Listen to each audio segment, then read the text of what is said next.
Welcome back to our corner of the internet. Okay, so tonight I'm reacting to a video by Hot Tea and it's called 2021 YouTube Rewind Top Influencer Scandals. Looky here. Since Trisha and Ethan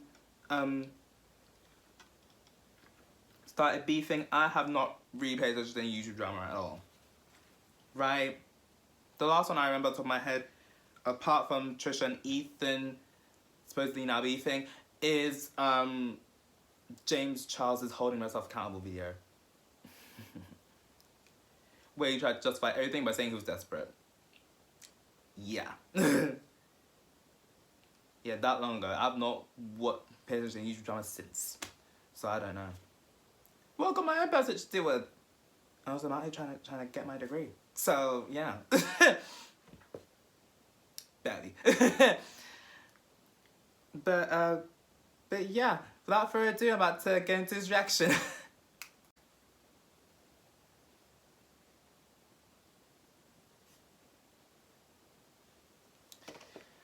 Let's put it on Do Not Disturb in case these on Snapchat start popping up. I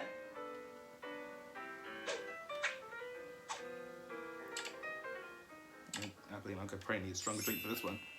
Hey guys, welcome back to my channel where we spill tea left, right, and everywhere in between. In today's video, we're going to be looking into all of the dramas of 2021. Think of this as a YouTube rewind of 2021, but for drama in the community. I ranked the 10 most important and talked about tea and scandals this year, but you know that they could be totally switched around depending on how you view it. But I think I did a pretty good job, so let me know if you like this concept. Aside from the potty videos in this, I'm going to get shot. The TikTokers/YouTubers boxing fights. Okay, so let's start off with the least important one that somehow managed to be talked about a lot, the YouTubers/TikTokers boxing fights. In the past few years, for some reason, male influencers want to diversify their careers in other fields such as boxing. Obviously, we have the Paul brothers and KSI. Then in 2020, 2021, it became YouTubers versus TikTokers. People like Austin McBroom and Bryce Hall also tuned in. Both of them are annoying though. I think would join on this, one being a family vlogger and the other posting thirst traps for teen girls on TikTok. We had the infamous Jake Paul stealing Floyd Mayweather's hat moment. I mean Logan Paul versus Floyd Mayweather fight. It's not my beef, but you know, we team Bryce out here. The paparazzi team Bryce. Oh God. Also, companies like Triller and Social Glove organizing these big events have gained popularity, some by scamming their fighters and some by suing a bunch of people. Jake Paul has been dedicated to training and fighting. Jake Paul's annoying. He is annoying. Regardless, such events have become a form of entertainment because of these influencers, and it looks like big companies are realizing how much marketing potential they have, especially TikTokers. Do you guys think there will be more boxing fights in the future with said influencers, or is I sure hope not. That's going to die out eventually? Also, I sure do you hope enjoy not. them, or do you find them weird? At number 9, we have H3 getting sued and all the other lawsuits. So, when are they not the lawsuits that have been happening? When is H3 not getting sued? When is H3 not getting sued? If I had money for the time they got sued. If I had a grand for the time they got sued, I'd be able to pay off all my student loan. But now I'm future loans. This year. The main one is related to the previous topic. H3 Productions is sued by Triller for illegally sharing the streams from a fight, the Logan versus Floyd one, and a bunch of other people are also involved in that lawsuit. But the drama between H3/Ethan and the co-founder of Triller, Ryan Kavanagh, has become really intense. Not sure how many lawsuits exactly there are, but a separate one from the previous one has been filed against H3 Production. It was even speculated that Keemstar was working with Ryan in order to sabotage Ethan. And on top of that, this year there were a bunch You've gotta love the beef, innit? got sued this year. We have Austin McBroom and several lawsuits made against him, one of which was filed by LiveX Live, is about $100 million and is related to the boxing fights mentioned previously. Other influencers getting sued this past year, or that it was made known, include James Charles getting sued by his ex-video editor/producer, although that whole lawsuit could be a bit sus because Kelly, James's ex-employee, has worked for other influencers like Erica Costale and has sued her and won. Moving on, at number 8, let's talk about the Ace family. There have been so many things going on with them, not sure This family. but to give a very brief overview of some of the Ace family drama, we have multiple lawsuits going against both Catherine and Austin. It's also known that they might be losing their home, and their extended family is also in a lot of drama. One of the main major things about the Ace family this year has been the question about their house. It was speculated earlier this year that they might be losing their house, and as of recently, it was confirmed that the $10 million house went into foreclosure. There was even a video of the auction outside of City Hall in Pomona, California. The Ace family didn't really respond to this information. A month or so after that auction, they tried to address the situation. They stated that they got scammed by their contractor. They never got a certificate of occupancy, and they didn't have gas or hot water. They went on to say that the house was made poorly, but they paid a lot to the contractor, and he was giving them false prices. Regardless, we don't know what exactly is true and what is not. It's not known if the Ace family will be moving out or not, so maybe more will come out in 2022. And alright, as for the extended family drama, we have Landon McBroom, Austin's brother, and his ex Shyla Walker, who are also family bloggers.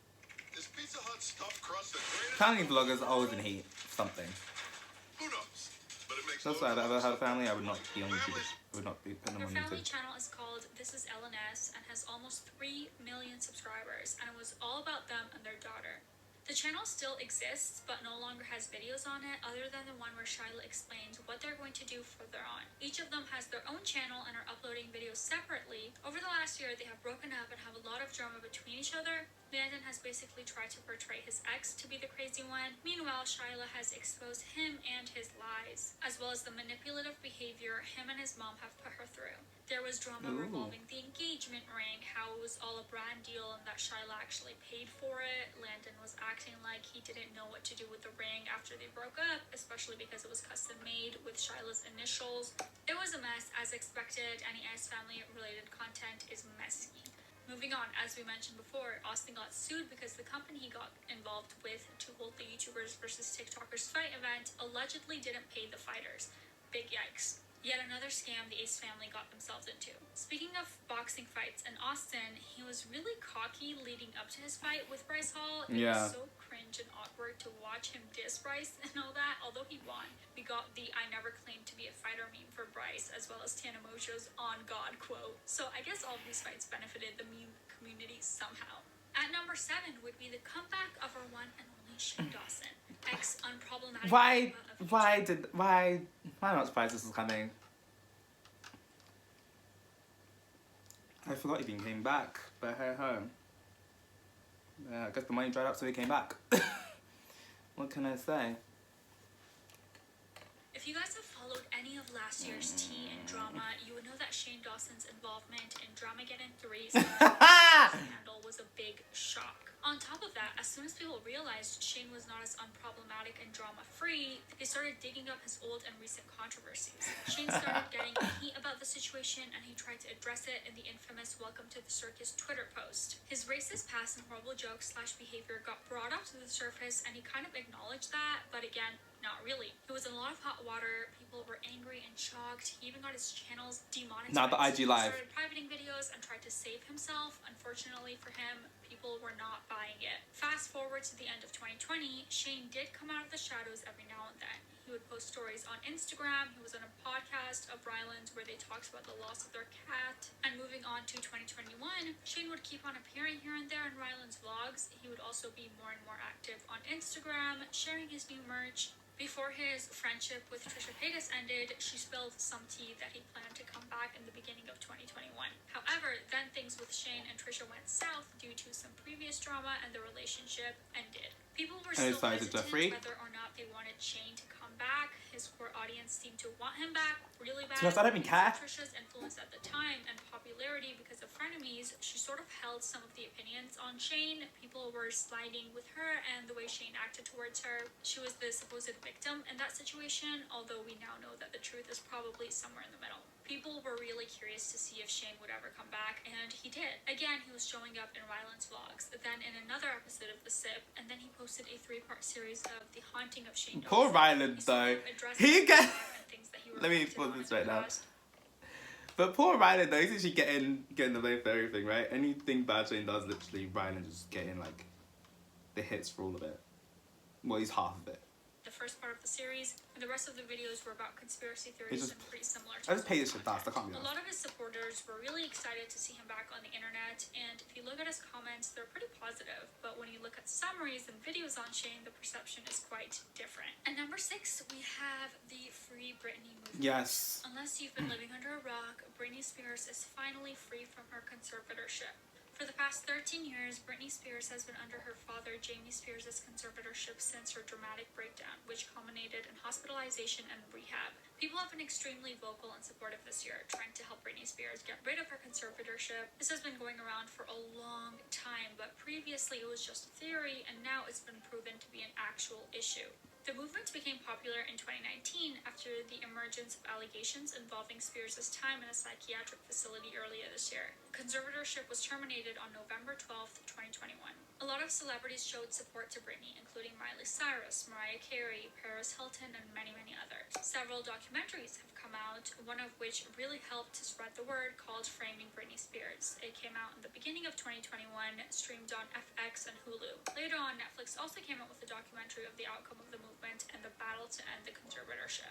And number 5 is about David Dobrik and all the things that he got himself into. This year, a lot of his ex-friends and people around him came out to expose him, some of which had spoken previously, but then The Jeff Whittick one shed on David and the with the Vlog Squad excavator. frenemies.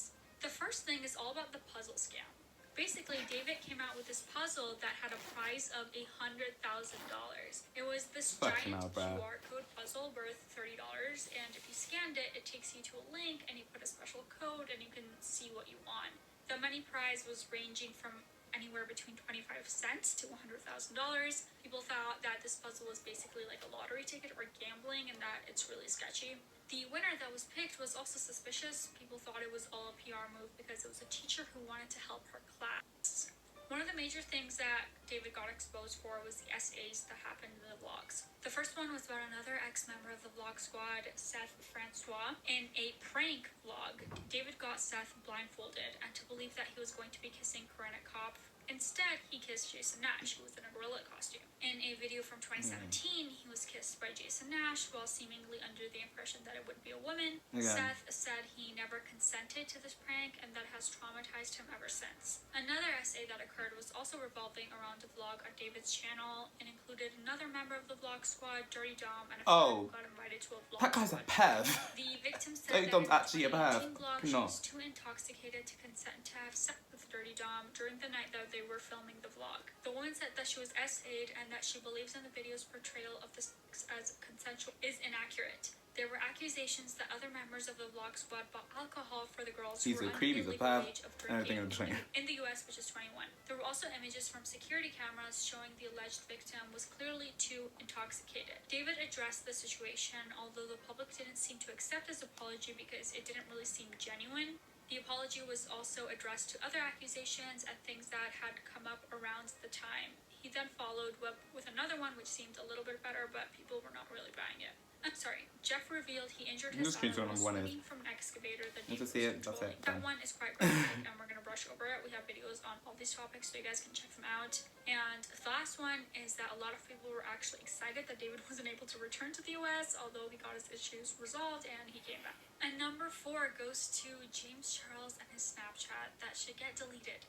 2 years ago, right before the Vice Sister scandal, James was accused of inappropriately using his dating apps, appearing as a woman on Bumble, and so on. After Tati's video where she said that he was allegedly a predator towards straight guys, a situation So involving it turns out that actually was true, but her reason for doing it was not a good one. He's gay. However, as of this year, a few individuals have come out to say that James has also messaged them inappropriately when they were underage. Seriously, James, just stop using your social media platforms like dating apps. Yeah, and also, and so some of these guys that he was messaging or whatever, they look like him as well. It's like, Jesus Christ. Like, so you can't go, you're trying to shoot your shot with young guys that look like you. Like creepily like you. The fuck? Jesus Christ. I can't. He's claimed that they lied about their age, saying they are 18. James also says that as soon as he learned that they're not of age, he immediately stopped communicating with them. although a lot of them came with proof, so I don't know how alleged all of this is. There have been multiple individuals coming out with stories, some of which have said that they are taking legal action, reporting to the police. And while all of this has been happening, James ignored it for a bit, and then he sort of addressed one of the accusations on Twitter. Then more and more stories came out, an insider article on James was posted, other creators expressed their opinions on James. Some of the boys that have come out are in the ages of 16 to 18. James issued a notepad apology. A lot of people were pissed that he left this just as a Twitter apology, then others were actually defending him. It was just all over the place. And to top that off, James hasn't really been affected by all of this. Obviously now drama channels have spoken about this, other big creators as well, but James has been doing relatively good on all of his other platforms. He then posted a video apologizing and taking accountability.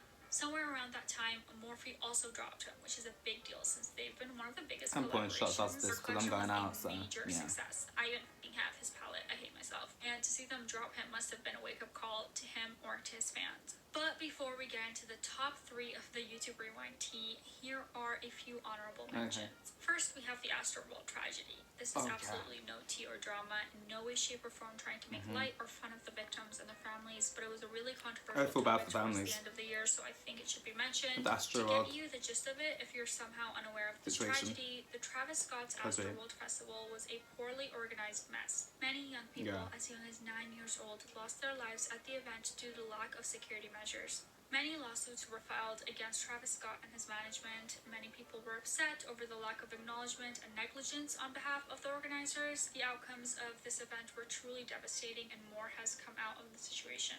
Next, something a little less severe than the last one, we have the Surviving Sophia situation, where a bunch of influencers got scammed by a woman named Sophia. A Twitter Space video came out where dozens of influencers shared that this person has scammed about $11 million. Apparently, this person conned by introducing themselves as a publicist, manager, and all these other different things, different celebrities and influencers. Sophia would infiltrate different social circles of said influencers, and once she did that, she would borrow large amounts of money from everyone and then just ghost them. One of these influencers was actually Nikita Dragon, or Jeff Wittick, a member of the Vlog Squad. Okay, so now we've arrived at the top 3 dramas of 2021, which are somewhat correlated to each other. Number 3 would be Gabby Hanna and everything that's been happening with her this past year. To be honest, if it wasn't for Gabby or Trisha videos, you guys probably wouldn't be watching right now, so a round of applause for these two. But anyway, Gabby got into a lot of drama this year, from being unable to take the poetry criticism to getting mad at people liking tweets about the poems are rubbish. I think it's the rubbish. Toxic ones, and coming out with a docu-series. Not that I'm trying to claim to be a poet. Exposing everyone who has ever wronged her. But the shit. And oh my, definitely In my opinion. this content. Just to mention a few other people who she exposed, we have Jessie Smiles, Trisha Paytas, Angelica Oles, Rachel Oates, Oscar Wilde, not the author, Daniel Preda, and Joey Graceffa. Oh yeah. And those are just a few. And the last 2 cut back. Also went after some of her followers that are literal minors, threatening them with lawsuits if they don't stop talking about her. Gabby's series had about 7 or 8 parts, which have now been entirely deleted off her channel. She deleted them. Music on there now, so if you're interested in watching them, there are many re-uploads. In that series, Gabby went over every single scandal or drama that she's ever been in, from the early stealing jokes accusations and rice gum drama. Then she moved to the Bianca situation. I'm not going to post pictures or get into it because you probably know what it is, and no need to bring that back up. Gabby shared her thoughts on tea channels, saying they should be held accountable. In particular, she was talking to Angelica Oles. Throughout the series, Gabby was also talking about ADHD, as apparently she recently got diagnosed with it, and a lot of people thought that she was trying to use ADHD as an excuse for her horrible behavior. I have friends that have that, but they're not out here using that as their excuse to get out of anything. Hello. She was talking about bullying and how it should not be done while bullying other people. Not contradictory at all. Some other topics her series covered with the Our Apologist allegations in regards to Jessie Smiles, Trisha Paytas being a pathological liar. I think we can all agree with this one, regardless of Gabby, and her awful experience working on Escape the Night. Gabby was demanding apologies from absolutely everybody, but for some reason she didn't think that she had to apologize to some people. And a few other things that happened to Gabby this year were going to Keemstar's podcast shortly after Trisha Paytas. Yep, in in the same day, going to a few other podcasts and shows including Red Table Talk, The Estefans. Throughout this year, Gabby did lose a big chunk of her following, and she seems to want to cater only to the ones who truly support her. She deleted all of her videos besides the music ones, and she just apparently wants to focus on her music. At number 2, we have the Frenemies breakup. That one was devastating, although a lot of us saw that coming. Yeah, I thought this one could be number 1, but okay. It was a pleasure to all of us watching it for the strange dynamic between our beloved Trisha and Ethan. But at the end, maybe it was the best for them to break up, as it seems like together they're quite toxic. There is too much to cover on this one, as you probably are aware, but let's go over the main points, shall we? There was tension between Ethan and Trisha previously, and we know that because of past fights. Remember that time where Ethan told Trisha not to talk about Hila, and Trisha went all off on Ethan and Hila, calling her a cunt. Yeah, good times. I love how these tea channels and drama channels was out here just trying to watch their P's and Q's, like they're scared to use words like fucking cunt and all that stuff. It's like, dude, that's not gonna ever be that. I can never be that, right? Cause honestly, I just say it like I don't give a fuck. Like I don't give a flying fuck at all. Jokes aside, the last episode of Frenemies was actually posted a day earlier for members only. Fans were upset over Trisha and were like, why were you so rude? Before the episode went live for everybody, Trisha posted on her channel talking about leaving H3. Then the episode went live and all hell broke loose. The whole argument between them was that Trisha thought a Q&A segment was too boring, although she herself has done those before. Ethan was like, why are you complaining? You don't do anything. These on YouTube love throwing stones when they live in glass houses, like for real. Trisha got upset, she I got don't, triggered. It's from being a hypocrite, I'll tell you I'm being a hypocrite. Trisha started blowing this way out of proportion and talked about how Ethan gets 5% more than her. And if it's going to go to the production of the podcast, she wants to have a say as well. It became a big deal. Trisha's argument was that she's not taken seriously and she should have more creative control. Ethan, on the other hand, was like, this is my company. I decide what to do with it. I can't rely on you blowing off randomly. This whole conversation should have been discussed in private, but regardless. After that, there were videos on both sides explaining the situation. Ethan's video showed that Trisha lied about some stuff. Trisha, on the other hand, made a bunch of videos clearly distressed, and the fight became a family thing. Trisha's sister talks about them paying for Ethan and Hila at Disney World, giving us the 5% meme. Ethan said, "Not the family's getting involved." Okay. He takes that 5%, and VIP tickets to Disneyland is not cheap. They need to deal with this shit in house. Between Moses and Hila, obviously there was some tension there. One of the frenemies fights was because of them, and out of all of this, the only good thing that came out was the family's podcast and Ethan's mom Donna and the time of the Dawn arcs. Ethan and Trisha actually had talked things out in an unaired episode of Frenemies. However, Ethan didn't want to continue with the show, so he said that the last episode would be their closure without having to explain it to the audience. Trisha seemed to want to air the episode, but she got upset that it didn't, and the show would not continue. Trisha made the final move when she went to the Mom's Basement podcast by Keemstar, Ethan's #1 fan. I'm sure that pissed Ethan off. She made it seem like she just was there to squash her beef with Keem, but we all knew she probably made that move in order to upset Ethan. He took it very personally, and from that point of, the friendship was completely over. All in all, the Frenemies breakup was really messy, sad, and heartbreaking to watch because people actually believed in Trisha and that she had grown. Obviously, Ethan also had some stuff to be blamed in all of this, but Trisha took a big L after the breakup. There are probably a lot of things to be added to this overview of the situation. If they had taken her L and go, she just made tons of videos over it. And now, finally, the biggest upon exit this year was, drumroll please, about the one and only Trisha Paytas. Oh, here you go. The majority of her drama correlates to the frenemies section. However, Trisha went through her own drama as well. Some of it included her suspicious skincare and band merch, her past relationships,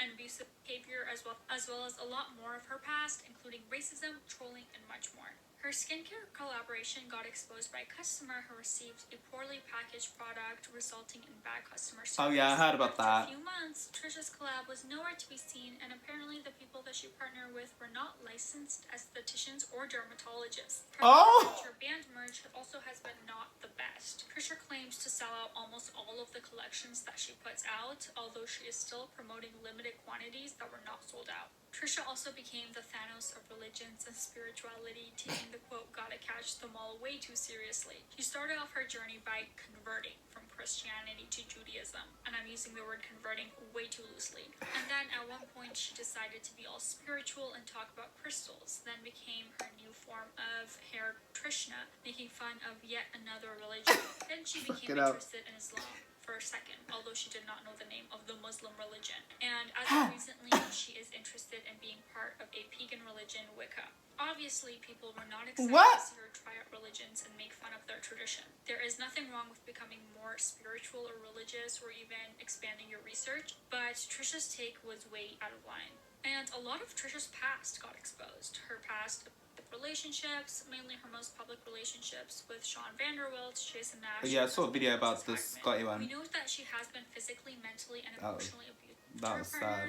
I felt so peak for the guy. Video on it. Speaking of Trisha's relationship, a big fuss was her wedding. People were expecting major drama because Moses is Elah's brother and the family relationship was not at its best after the frenemies breakup. People were thinking the wedding would be fake. No way, this is actually real. Then Ethan spoke on some stuff after the wedding. Trisha had a breakdown asking Ethan and Elah to stop talking about her, even though she herself has not done that when it comes to others asking her to stop mentioning and talking about them.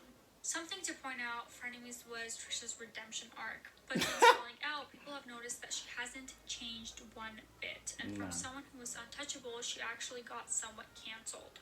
And that's pretty much it, you guys. 2021. Okay, I'm stopping now, literally all of it. But damn, where the fuck have I been? Actually, I know where the fuck I've been. I know where the fuck I've been. Some reaction videos that were not related to YouTubers, and I was doing my own stuff. So yeah, I'm still doing my own stuff. But hey ho. Hey ho. But yeah, I heard about Trisha and Moses getting married. I was like, but I was hearing like, for me, I was hearing like, is this marriage real? Is it fake?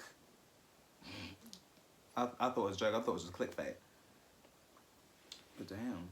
But all I could say is, right, basically, be careful if you're on YouTube and you're quite unfiltered, because you could be one video away from getting sued.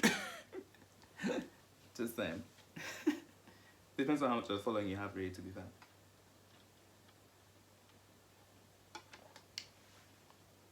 But damn. But don't put these big YouTubers on pedestals. But with that being said, some of these OG YouTubers are now out here acting a fool. Like, I cannot. But to be fair, they've always been acting foolish, really.